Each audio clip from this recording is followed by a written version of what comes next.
Palestine Convention, not in the Middle East, but in America, in the Chicago area. It's in everyone's backyard. Listen in.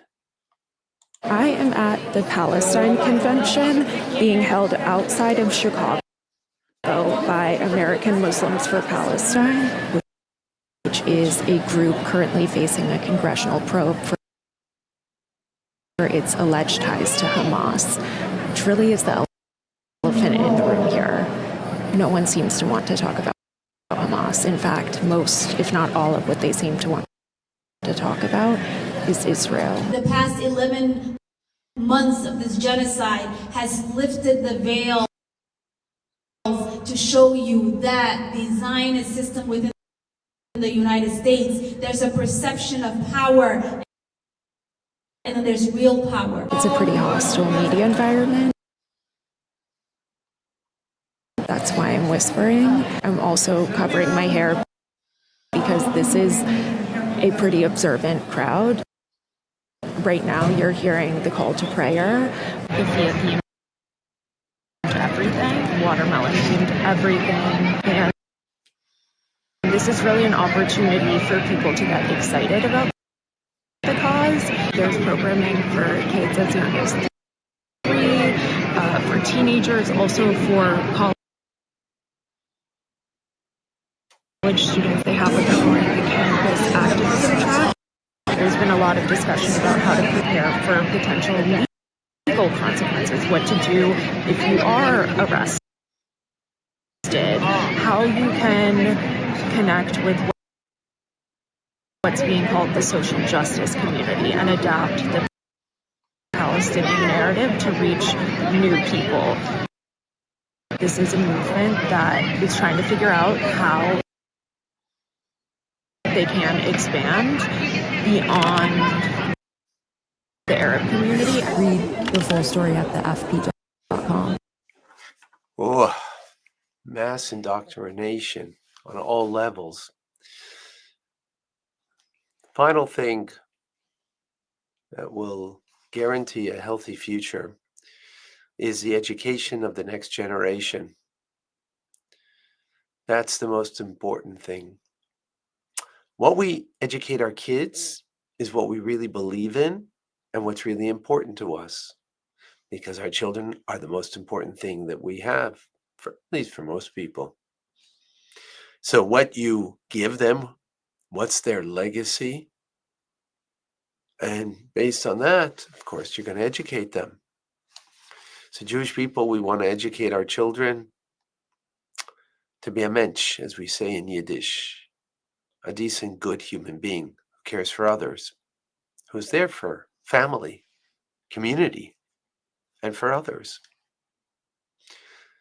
and who is devoted to God Almighty and fulfillment of Torah and mitzvahs. That's our goal. Our goal isn't to create hate mongers or to feel that we are, or to educate our children that we are victims, even though we've been kicked out of over 100 countries in the last 1,000 years. Although we've had pogroms, we've had a Holocaust, we've had so many different things, but we didn't let that keep us down. We move forward. We try to make a better life for our families, for our communities, because we don't point a finger at someone else and blame them for our circumstance. Yes, we'll blame you for the horrors that you perpetrated. Of course, I take responsibility for that. But for our lives, for our communities, we move forward. We don't let anything get us down. And we're still here, and we will continue to be here. So that's what we need to educate, not just in the Jewish community, but every community. There are communities that are trying to educate that there are oppressors And the oppressors are at fault for what's going on in society. Now, not to suggest that there hasn't been oppressors over, generation after generations. Absolutely. But that becomes an excuse that you can be a victim and then do any kind of atrocity because you're the oppressor and I'm the oppressed. Well, Jews didn't sort to being that way. They sorted to not feeling the victimhood. Although we have been victims, but we don't play the victim card because, again, we get our lives together, get our families and communities together, and we grow them to be strong. Am Yisrael Chai.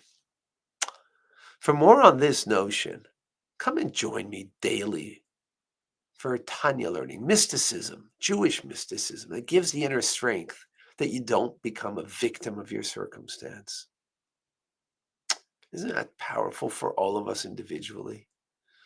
That whatever we're going through in relationships, at work, family life in general, it can get you down and you can feel a victim of your circumstance or of people.